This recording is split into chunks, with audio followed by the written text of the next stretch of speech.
Assalamualaikum warahmatullahi wabarakatuh, Pak Sarwoko. Waalaikumsalam warahmatullahi wabarakatuh, Bang Aryos. Ya, terima kasih atas datang ke rumah Jalan Ari. Satu kehormatan bagi kami yang dimana rutinitasnya saya dengar cukup banyak nih kan. Jadi sahabat Ari, sekilas info, Pak Sarwoko ini saya bilang menjadi inspirasi bagi kita semua. Ya, dia juga punya pesantren, boleh juga S2, ya. Dan bahkan yang menariknya adalah punya satu sikap untuk mendedikasikan diri di tengah masyarakat. Nah, ini bagi saya kan satu hal yang luar biasa.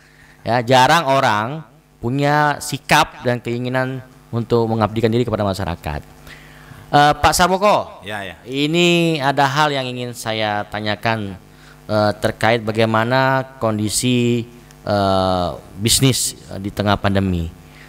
Kan saya tahu Bapak sekelas info dari teman-teman bahwasanya Bapak punya usaha lili. Nah, sebelum masuk ke sana, ke sana ya, saya ingin tanyakan apa yang melatarin Bapak untuk, saya manggil apa nih, Bapak, Bang atau Ustadz atau karena banyak Ustadz juga dipanggil. Saya lebih suka dipanggil pemain bola aja, Pak. Jadi gini, Bang Sarwoko, Iya, Pak, saya manggil Bang aja lah ya. Iya, Bang, iya, Bang. Apa sih yang melatar belakangin Abang mau punya satu sikap yang mulia nih untuk mengabdikan diri ke masyarakat ini? Waduh, ini berat. Sedangkan Abang udah punya satu pekerjaan yang tanda kutip enak lah ya. Ya, baik, terima kasih Bang Aryos kesempatannya untuk bisa ngobrol-ngobrol kita, Bang. Yang pertama saya koreksi, saya nggak pernah punya pesantren. Oh, nggak punya? Informasinya seperti itu. Saya belajar di pesantren dan mengajar di beberapa. Semenjak saya di Aceh. Di Gontor kalau tidak salah ya? Iya. Oh, di Gontor ya. Kalau berarti Gontor betul ya. Nah, kaitannya dengan ya macam-macam pekerjaan sebetulnya lebih kepada hobi aja itu, Pak. Hobi ke Aceh dulu kan perjalanannya panjang. Saya dulu waktu di Jawa sekolah, dengar cerita ya di koran, di TV. Sementara saya lahir dan besar di Sumatera Utara. Kemudian mbah buyut saya ada di Jawa. Jadi ada ketertarikan khusus kepada Aceh karena memang agak dekat Bang supaya selalu terdengar ya di cerita-cerita saja. Di zaman itu kan tidak seperti zaman sekarang digital. Jadi ada ketertarikan datang ke Aceh dan kemudian ya saya di pesantren. Ya apa ketertarikan itu? Kalau saya belum nangkap ini. Ya, kenapa tertarik? Aceh itu dulu kita konflik, Pak. Sangat pingin sekali kok bisa konflik. Ya dapat cerita itu kan nggak enak, Pak. Saya harus hadir. Datanglah saya ke Aceh tahun 2003, Bang Aryos. Oh, macam zaman DMDS ya, darurat militer sipil ya. Saya ingat sekali zaman itu, saya betul-betul tidak lupa. Pak Endang Suarya saat itu. Ya. Dan bahkan saya pernah jumpa, saking ingin tahunya, mengkoreksi, saking ingin tahunya saya kenapa begini. Lalu kemudian udahlah itu nggak usah kita panjangkan, saya masuk ke pesantren, dulu ada di sini namanya Al-Manar, lalu kemudian saya jalan-jalan juga ke Umardian, jalan-jalan juga ke yang dekat Darul Ulum, lalu kemudian sampai sekarang saya ada di Ruhul Islam. Banyak ya teman-teman anak-anak didik yang pada akhirnya menjadi teman ngopi. Nah, hari ini misalnya berangkat di kolam lele misalnya. Ini sebetulnya alasan yang paling mendasar adalah pandemi efek sebenarnya, Pak. Saya dulu pernah menjalankan travel. Saya punya travel itu khusus di wisata jalan-jalan. Saya bawa sampai ke Hong Kong, sampai ke jadi dampak pandemi efek ini sebenarnya memberikan ruang untuk serius di lele saya, Pak. Tapi travel udah nggak jalan lagi? Ya, semua travel di Indonesia pasti tidak jalan kalau begini suasananya. Iya, iya. Nah, itu. Kita juga pernah ngangkat itu di Alexis, ya. Iya. Betul. Jadi itulah salah satu sebab bagaimana hidup itu harus terus berputar. Jadi melakukan penyesuaian terhadap kondisi ya, kalau saya baca seperti itu ya. Menyesuaikan dengan kondisi, keadaan-keadaan terkini. Nah, dalam penyesuaian kondisi seperti itu kan belum ada keahlian untuk menjadi seorang ahli peternak lele ini kan. Itulah hebatnya di pesantren, Pak. Masukkan anak Bapak di pesantren. Di pesantren kita diajak berpikir bebas. Pesantren mana tuh? Semua pesantren, saya yakin kalau pesantrennya betul-betul mendidik dengan cara ngemong, bahasa kami itu ngemong. Ngemong itu memberikan ruang mana ayah, mana anak. Artinya ada bahasa batin, nak, kamu kalau hidup harus begini. Kalau mau bergaul dengan orang harus begini, menyiapkan kemandirian harus begini. Di pesantren itu rata-rata diajari hal-hal begitu. Dan saya buat saat itu, kalau tidak salah saya itu di tahun 2008, saya punya kolam lele di Ruhul Islam Anak Bangsa. Disitulah pelan-pelan belajar. Bahkan dalam berapa peta punya lu? Dulu itu punya pesantren, Pak. Kita gali sama-sama bersama anak-anak. Itulah dasar saya belajar. Kena banjir. Itu ada di pesantren Mata itu banjir besar ya, hilang semua. Nah, setelah pandemi efek, saya lagi pandemi lah gitu. Kita buatlah daripada nganggur nih, nggak ngapa-ngapain, buatlah di Gano, deket dari sini. Kemudian hari raya, bukan hari raya, puasa, saya tebar bibit itu hampir 70.000, dan jadwal panennya itu puasa sampai setelah hari raya. Kalau tidak salah saya itu di 15 puasa banjir Banda Aceh, Pak. Dan ikan yang sampai ke sini mungkin itu ikan lele, itu saya hakul yakin sebagian ada di kolam saya, dari kolam saya dan kolam teman-teman yang lain. Banjir, Pak. Setelah itu hijrah ikannya. Hijrah. Hijrah itu, Pak, tak selesai. Saya tidak mau tidur, Pak. Berpikir lagi bagaimana agar tidak kena banjir. Saya lihatlah di samping kolam saya, di sekeliling rumah itu kan ada rawa-rawa, Pak, di Aceh besar. Ya kita buat keramba. Artinya bagaimana jangan terulang kembali yang kemarin. Jadi semuanya try. Sepertinya percobaan yang terakhir ini menemukan titik temu lah. Menemukan formula yang pas. Yang pas. Jadi artinya Bang Sarwoko tidak putus semangat ya, kalau saya lihat dari raut wajahnya semangat 45 terus ini. Jangan, Pak, putus asa itu kan nggak boleh lah, Pak. Tapi inilah menjadi inspirasi kalau bagi orang-orang yang memang punya satu sikap ya, punya satu sikap yang cenderung tidak bisa menghadapi keadaan ya. Nah, dari situ lantas Pak Sarwoko mengembangkan bisnisnya bagaimana? Lele-lelenya. Padahal ini kan kondisi pandemi ini. Betul. Informasi yang saya tangkap ya dari tim Jalan Ari, ternyata semakin membesar nih bisnis lele yang digawangnya oleh Pak Sarwoko, bahkan membuat BUMG nih. Nah, coba cerita kepada kami, Pak. Itu sebetulnya kalau lele ini usaha pribadi saya, Pak. Artinya ketika kita memulai usaha harus petakan pasar.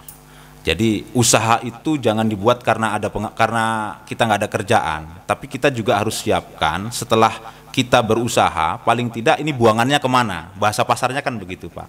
Jadi tetap, karena kawan-kawan kita ya ada dari pemain bola, ada dari pesantren, ada dari kawan-kawan pengacara, sering ngobrol, ngalor ngidul lah, Pak. Nah, ya jadi saya merasa ya indah aja dunia ini, tinggal ngobrol, bro aku punya lele nih, ambil dong. Jadi pelan-pelan ternyata ya diseriusin. Wow, musim maulid ini kok. Nah, kawan-kawan kan begitu, Pak. Itu melabuh itu makannya lele. Infonya begitu. Nah, info ini saya pastikan dengan lu beli nggak lele gue? Nah, kalau bahasa Jakarta, kampung bapak lah. Jakarta.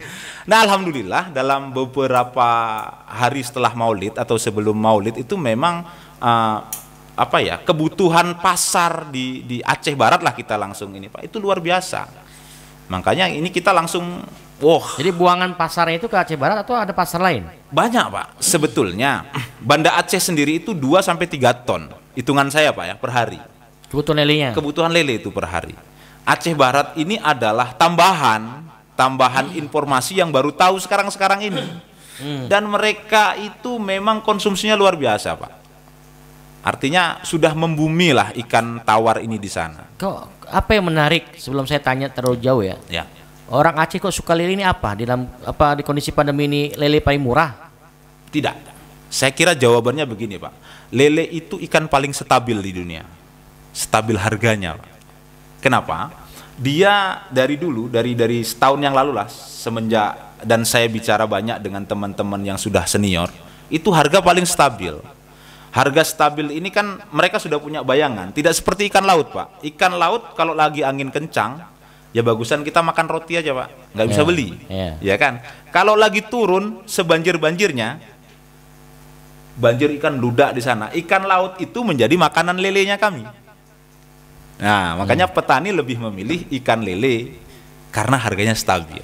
Kalau Iya. petani, dan kenapa masyarakat juga suka makan itu ya karena stabil juga. Tentunya karena nilai gizinya tinggi dong, Pak. Iya, Aryos. Proteinnya mantap. Ya, tadi ada singgung nih, Ah. singgung perihal bahwa Banda Aceh kebutuhan 2 ton. Kalau boleh tahu, berapa yang sudah dihasilkan selama panen di BUMG yang Bapak pimpin? Apa nama BUMG-nya, Pak? BUMG ini berbeda case-nya. Lele itu memang usaha pribadi. Oke. Kalau BUMG itu BUMG kami namanya BUMG Gle Genting Bemesaho. Itu beda perlakuan ya? Ya beda.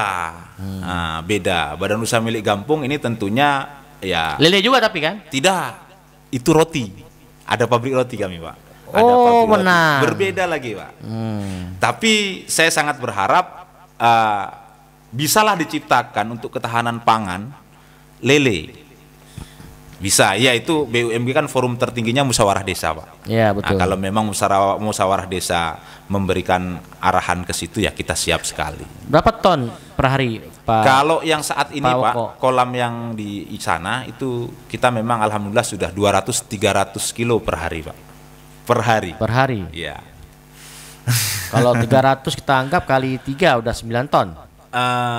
Ya, 9 ton per bulan. per bulan, dan itu sedikit, Pak. Kebutuhan pasar 3 ton sehari, Pak. Banda Aceh.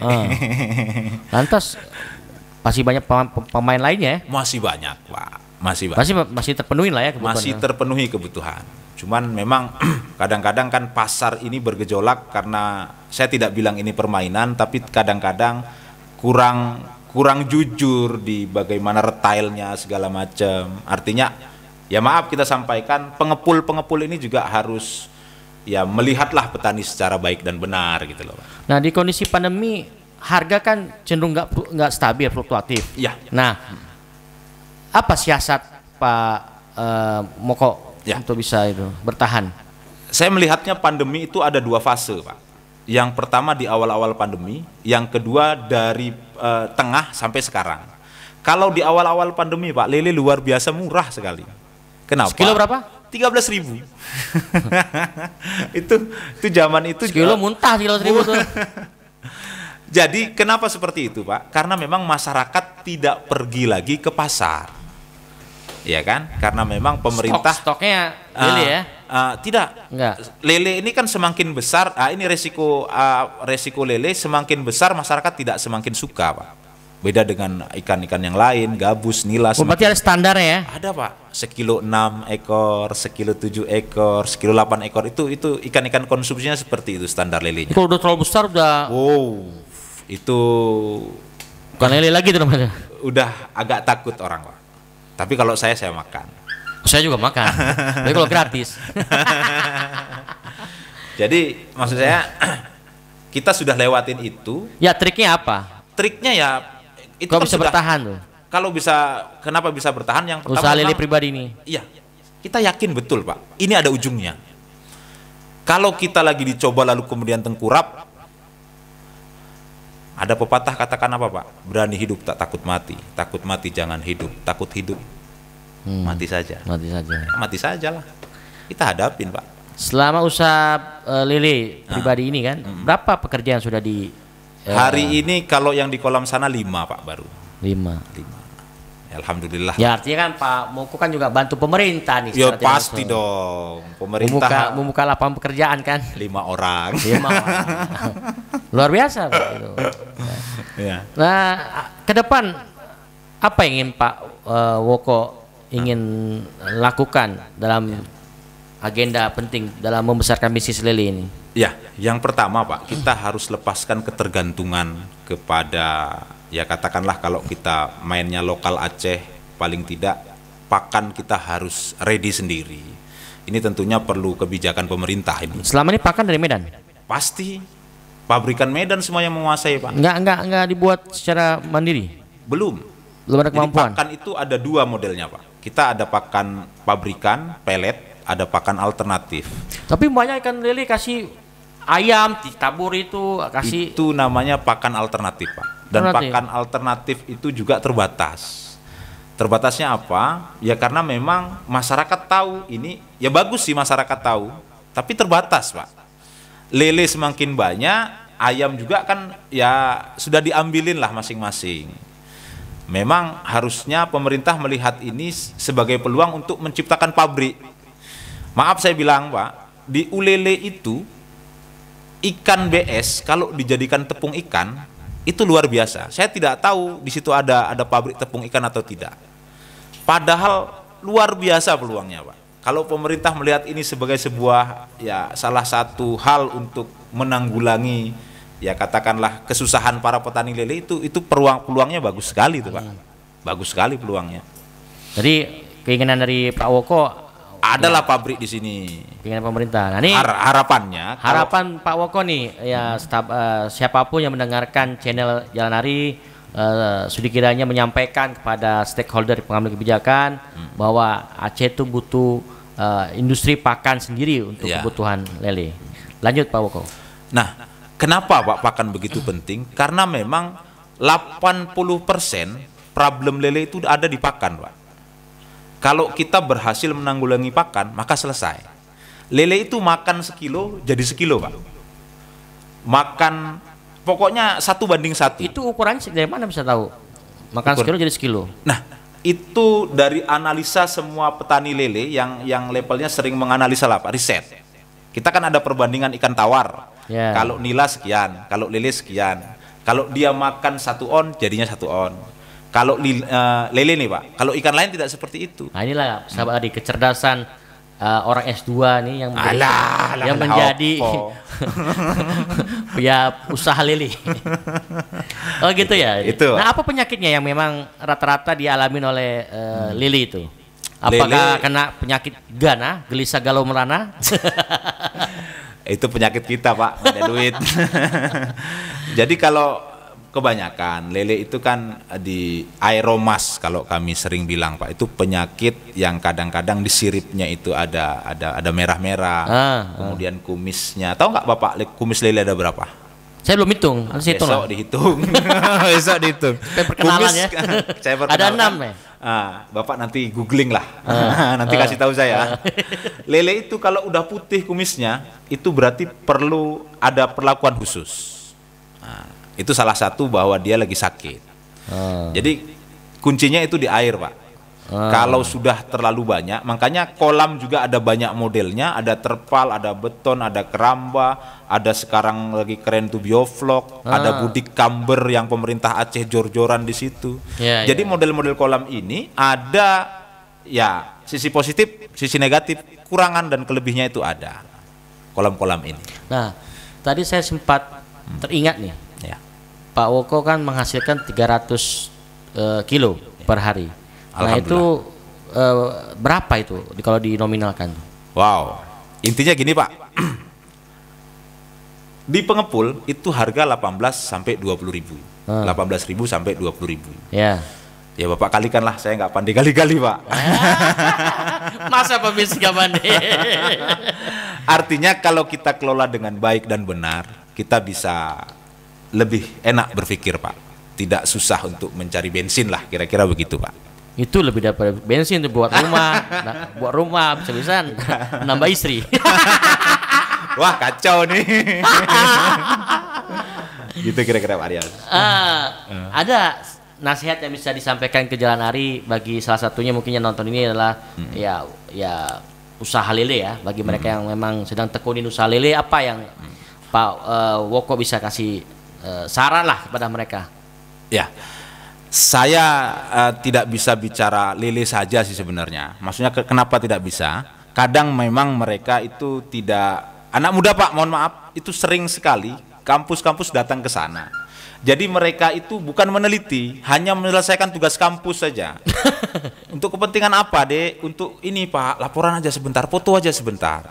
Jadi kadang-kadang kan kita Miris ya, Allah, sedih ya. miris sekali. Saya juga pernah kuliah kayak kamu loh. Walaupun memang saya kuliahnya lama, Pak. 7 tahun. Tapi kan S2. S2-nya juga 7 tahun.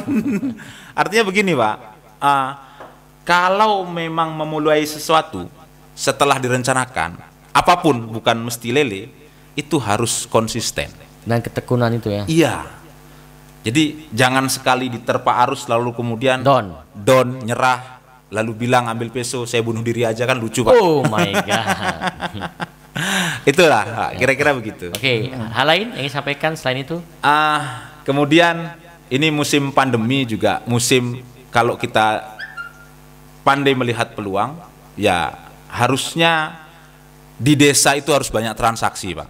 Ini saya kaitkan dengan BUMG karena kebetulan saya ada di BUMG Pak.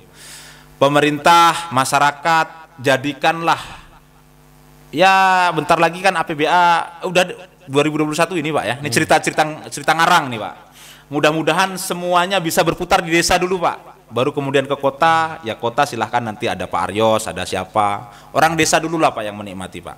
Kami orang desa ini biarkanlah kami sejahtera dulu, karena kalau orang desa sejahtera, orang kota pasti sejahtera. Kebalikan. Enggak. Begini, orang desa rasa kota. Keuntungan kota saya lihat ini urusan.